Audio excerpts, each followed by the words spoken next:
Assalamualaikum warahmatullahi wabarakatuh.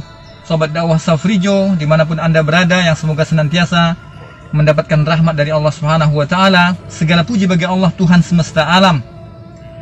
Salawat dan salam tak lupa kita sanjungkan kepada Nabi kita tercinta, Rasul kita yang mulia, Nabi Muhammad Sallallahu Alaihi Wasallam, dan juga untuk keluarga-keluarganya, untuk sahabat-sahabatnya, dan juga kepada umat-umatnya yang setia mengikuti sunnah-sunnah ataupun ajaran-ajaran beliau Sallallahu Alaihi Wasallam hingga hari kiamat kelak.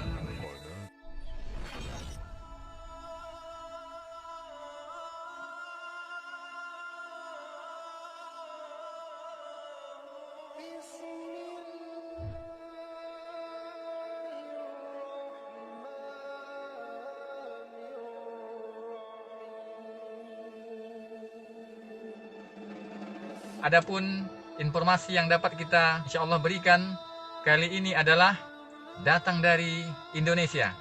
Dalam beberapa hari belakangan ini di beberapa medsos ada beberapa tulisan ataupun tersebar, yaitu fatwa MUI tentang Salafi.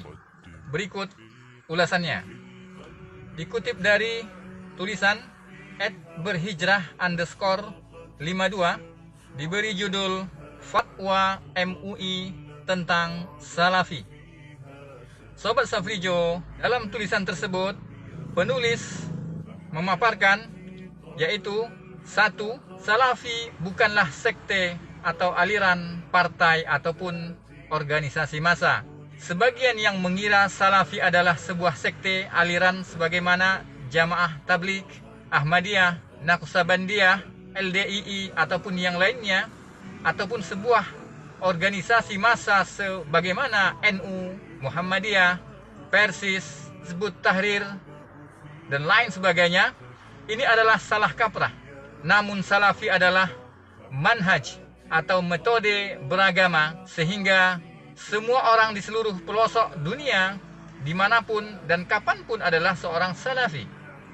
Jika ia beragama Islam dengan manhaj salaf tanpa dibatasi keanggotaan, sebagaimana sebagian orang juga mengira dakwah salafiyah adalah gerakan yang dicetuskan dan didirikan oleh Syekh Muhammad bin Abdul Wahab rahimahullah.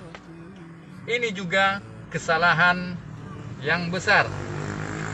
Penulis juga memaparkan, dijelaskan oleh Syekh Ubaid yang ringkasnya, dakwah salafiyah tidak didirikan oleh seorang manusia, bukan oleh Syekh Muhammad bin Abdul Wahab rahimahullah bersama saudaranya Imam Muhammad bin Su'ud, tidak juga oleh Syekhul Islam Ibnu Taimiyah dan murid-muridnya, bukan pula oleh imam mazhab yang 4, bukan pula oleh salah seorang tabi'in, dan bukan pula didirikan oleh seorang nabi pun.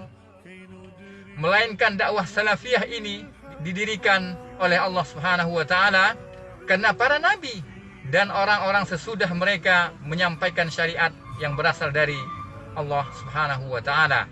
Dalam dakwah salafiyah tidak ada ketua umum salafi, cabang salafi Jogja misalnya, cabang Cianjur dan lain sebagainya, salafi daerah, tata tertib salafi, ADART salafi, alur kaderisasi salafi, dan tidak ada muassis ataupun tokoh pendiri salafi.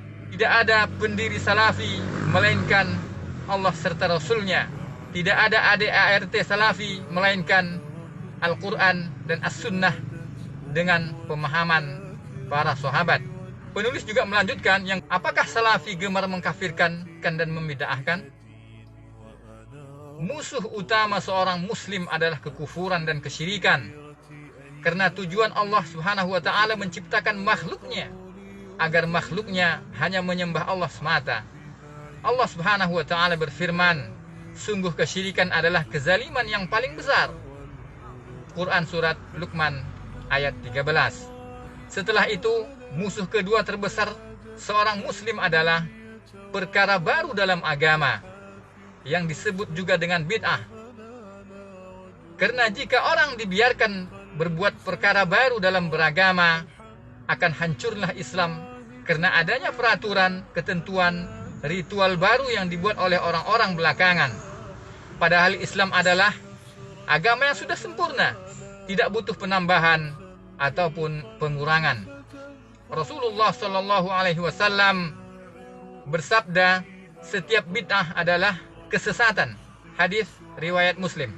Maka tentu tidak bisa disalahkan ketika ada dai yang secara intens mendakwahkan tentang bahaya syirik dan bid'ah, mengenalkan bentuk-bentuk kesyirikan dan kebid'ahan agar umat terhindar darinya. Bahkan inilah bentuk sayang dan perhatian terhadap umat.